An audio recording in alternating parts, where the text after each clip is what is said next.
So we're here backstage at Backstage with Seamus O'Rourke. Seamus is about to take to the stage tonight and tomorrow night for a 2-night sold-out run of My Aunt Bee, written by himself, starring himself and Eileen Ward, and directed by Barbara Niquive. Seamus, it's kind of par for the course now that your shows here at Backstage will be sold out and pretty much everywhere else. No, we never take that for granted. No, but I was delighted with this show. The minute it went on sale everywhere, it seemed to sell out, and I think that's partly to do with the name, as in My Aunt Bee, because it has a sense that it's a nice, warm, cosy theatre, which everybody seems to want at the moment, as opposed to more edgy stuff, which everyone's avoiding because they have enough troubles of their own, I think, at the moment. Maybe that's it. Bit of escapism. I think so, yeah, and this certainly does have that. You know, it's there's lots of fun in it, a lot of silliness, a few strains of seriousness, but in general, it's a piece that I've had great fun working on with Eileen and Barbara Niquive, and it's going great, yeah. And you worked with Barbara Niquive in the Viking Theatre last year? Yes, I did, and I originally met Barbara. I did a play of hers called Stolen Child. She co-wrote it with a lady called Yvonne Quinn, and when I was with the Cornwall Theatre, I directed her that play, Stolen Child. We won the All-Ireland that year. So since that, I've known Barbara, and I've met her a few times since, and we kind of click, which is very important, and it's not everybody in the theatre business you click with, but she's one of them. I'm not named the other two. No, so we had great fun. I mean, there's loads of potential within the play for a bit of fun, and so we got all of that out of it, and I got Barbara to come down to Carrigallen to rehearse it, which was great, and she didn't get any nosebleeds or anything leaving Dublin, so it was all good. And of course, Eileen, you would have worked with over the years. Yes, and I mean, I purposely I would almost go to the point of saying that I wrote this for Eileen, maybe because I've admired her work over the years, and she's been a great stalwart in Carrigallen, and I just thought it would be a nice celebration of Carrigallenness or Leitrimness or something for us to do a show together. So here it is, and yeah, it's going great. And obviously you would have worked in Carrigallen together. Have you always had an interest in theatre? Has it always been part of your life? No. I suppose my first introduction would have been going into my local hall when I was a kid, been brought in by my parents to see what was then the Carrigallen Community Players, with plays with people like Eileen Ward, and that was back when shows didn't start, were timed to start at 9 o'clock, and you'd go in at 9:20, and the curtain would be drawn, as it always was, and there was all sorts of banging and chaos behind the curtain, and even that part of it for me there was this real sense of magic of what was going on back there.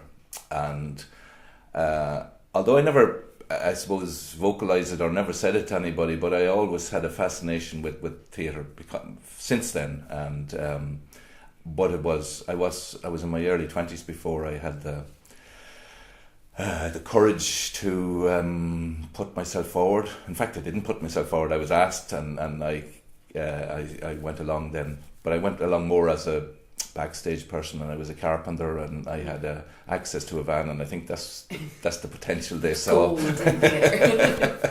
They certainly didn't see anything else at the time, but yeah, so I've wormed my way onwards since then. And then with the writing aspect of it, was that something you would have kind of, even with your poetry, would you have always dabbled, or? No, again, that all came about very simply. The first production I did with the Cornmill, which was back in 1989-90, and somebody said at the end of the run that someone usually writes a poem about what went on over the festivals or whatever it was, and so it kind of just gave me a little challenge. I thought, well, I might be able to do something like that. I'd never written anything before, so I put this piece together, and I think it was just a little bit it was a little bit more than just a recollection of what went on during the year. There was a bit more to it, and I was kind of happy with it. And I of course, I never wrote it down. In fact, all of my earlier recitations and poems, I never wrote them down. I just made them up in my head,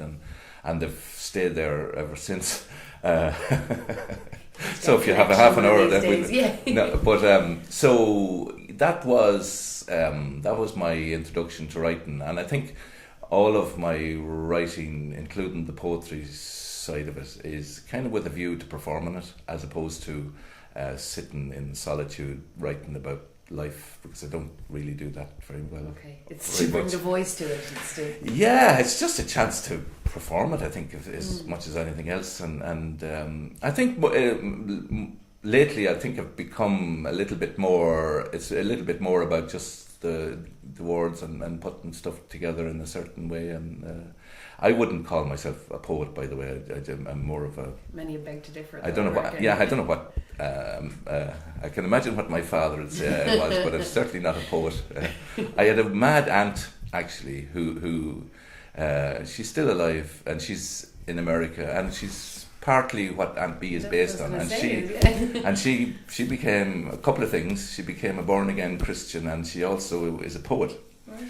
And she used to come home on holidays, and we would have been a very ordinary, functional farming family, and to have this mad aunt coming home reciting poetry all around the townlands in Leitrim was a very strange thing. So she's one of my inspirations, both as in my writing and for this play, Aunt B, you know.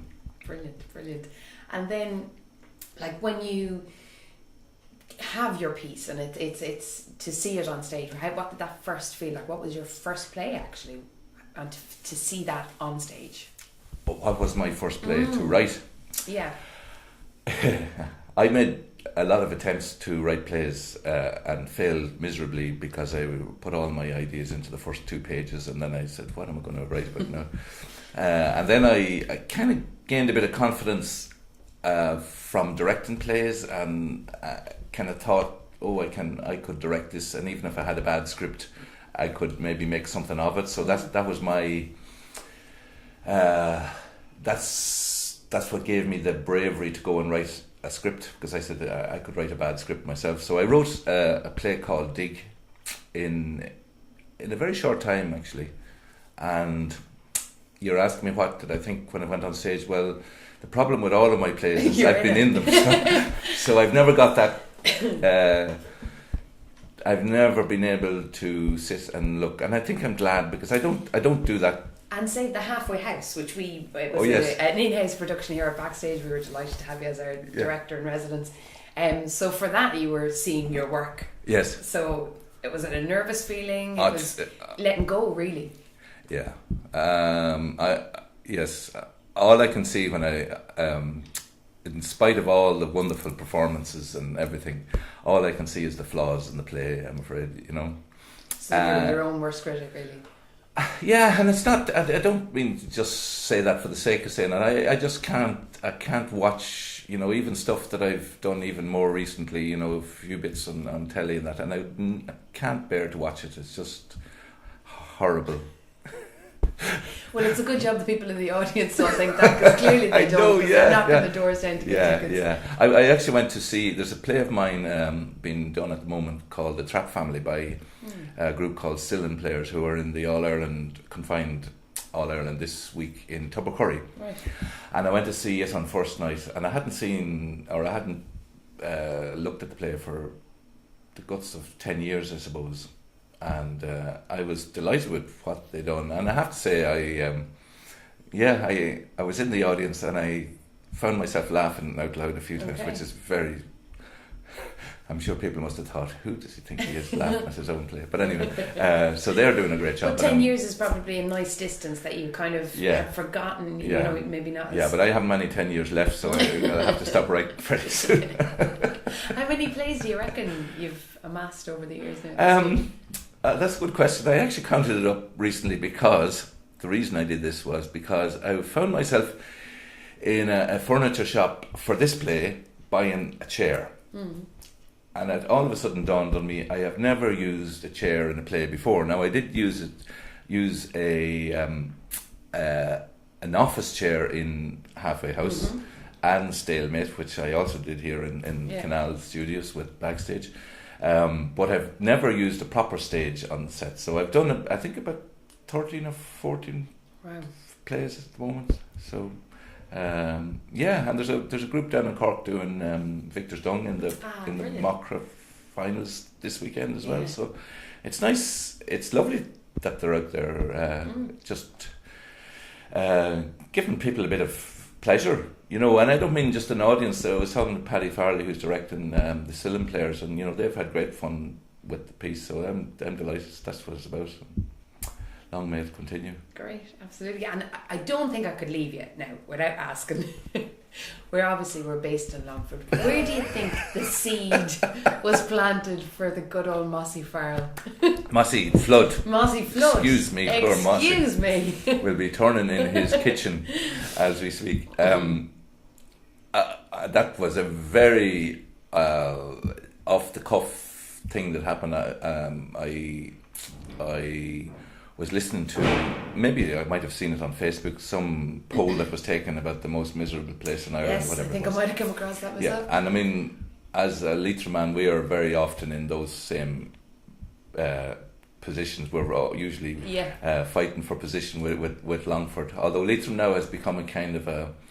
it's a bit hip, it? yeah. So it's so that happened, and I, because I'm from Leitrim, you know, I said, God love poor Longford, you know. And then the next morning I woke up, and it was a Saturday morning, I think, and it was the most miserable morning. And I live in a very rural part of the world with very bad land and rushes everywhere and winds, and my missus was heading off, and I said, you know what I'll do, I'll just grab the tripod on my iPhone and I went down the fields and put on me thing, and I didn't script it, and it kind of came out right the first time or second time, I think. So I said we'll leave it at that, and so about 230,000 views after, you know, so it gave lots of people lots of pleasure. But you know what? Like from it, there was loads of articles then put about the beauty of Longford and all the photos. So totally. it really and I mean, you know, I'm sure everybody.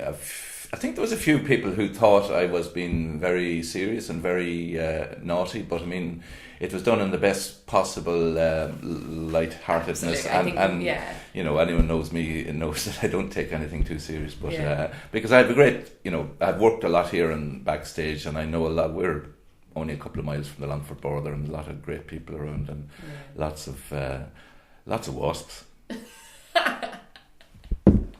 Seamus, thanks so much for talking to us Backstage, and all the best with the run. Thanks a lot.